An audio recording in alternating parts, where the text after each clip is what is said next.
Alright, video 4. In this video I'm going to cover how to add a page or how to edit an existing page. Basically all you need to do is go to this little pages option here. You'll see two subcategories pop up. You can either go view all the pages that you have, or you can add a new page altogether.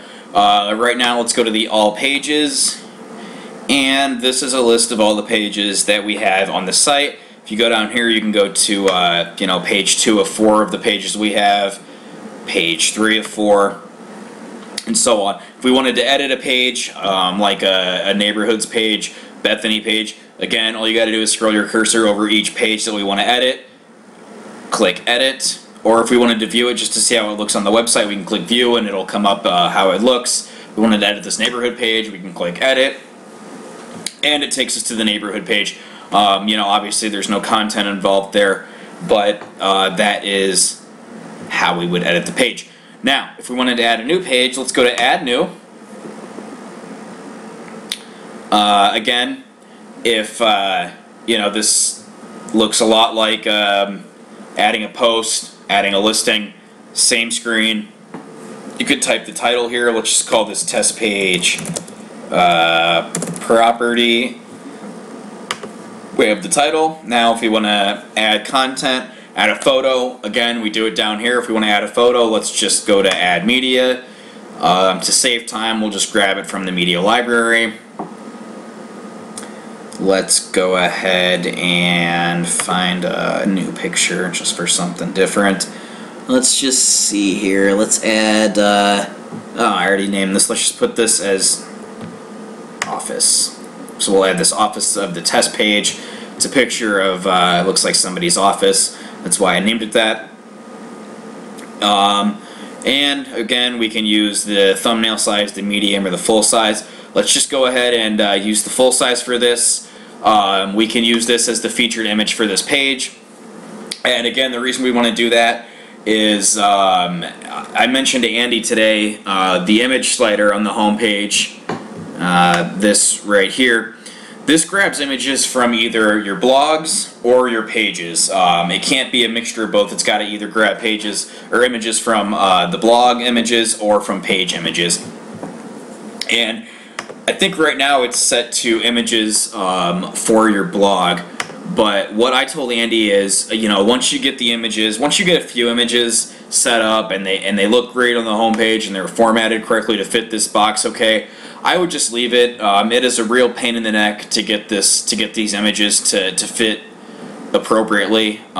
You'd think it'd be a little bit easier. I guess, the more time you spend with it, the easier it gets, but trust me, it can be kind of a pain. So, but if we wanted to change it and we wanted this slider to grab images from post, it grabs featured images from the post, and that's why we would make this image a featured image. If we wanted the slider to grab, this image from this page. I don't know. I'm trying not to be too confusing. I'm sure that probably went over your head a little bit, but in any case, that's why we would mark it as a featured image for this page. Anyway, let's just go ahead and insert this image into the post, and you can see you got a nice little picture there. It looks great. We'll just go ahead and add some content. I'm just going to grab some dummy content here from a different website, so let's copy and paste that. We'll just copy it or paste it from Word, even though I'm not really grabbing that content from Word, it doesn't matter. So there's our page. Now let's preview it, see how it looks, make sure it's the way we want it to look. Here's the page. Alright, looks like a great page. We've got a great looking image. We've got our content. Everything looks perfect. So we're good to go. Let's go back and let's go ahead and publish this page. Perfect. The page is now published and we are good to go. I'm not sure, did I forget to type in that title? What were we calling this? Test page property? Not sure why that didn't save, but anyway, so that's the name of the page, test page property.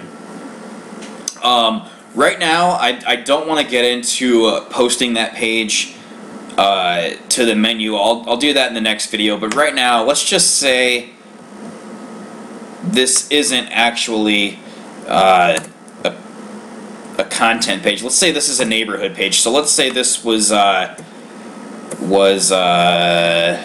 downtown district, and we wanted to put all of the downtown district MLS listings on this page.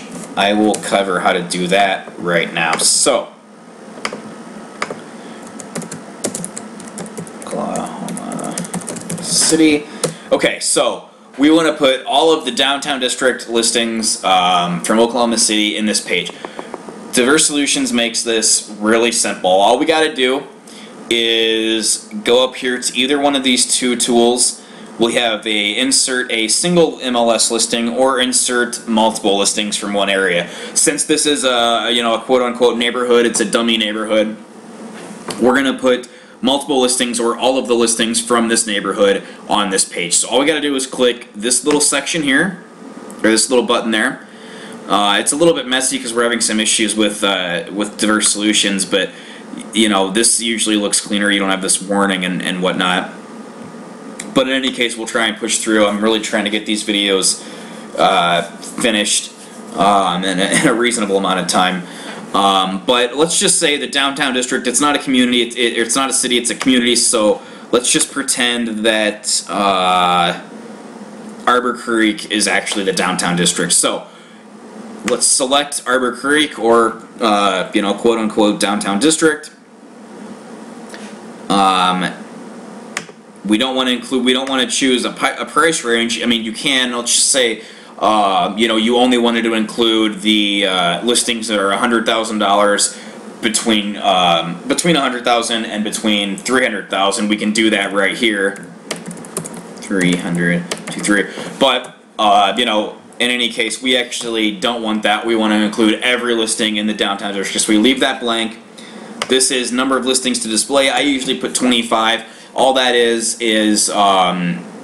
it tells the page how many listings you want to display without having to click, view the next page. It's basically how many listings you want on the home page without having to click view another page. And then finally, you'll see a little checkbox down here, show the larger photos. I always show the larger photos. I think it looks a lot better.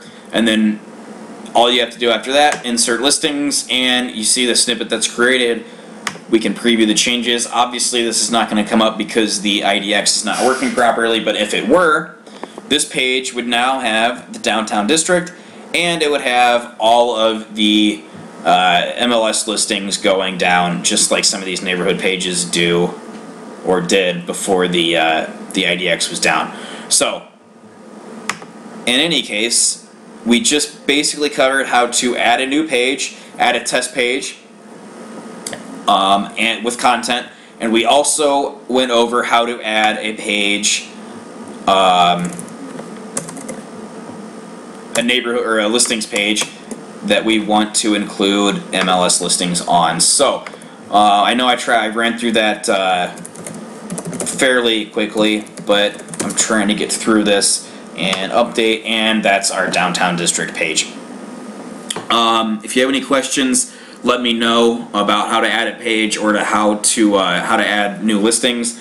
In the next video, I will go ahead and cover how to get the pages that we created to be a part of this menu or sub menu of certain neighborhoods.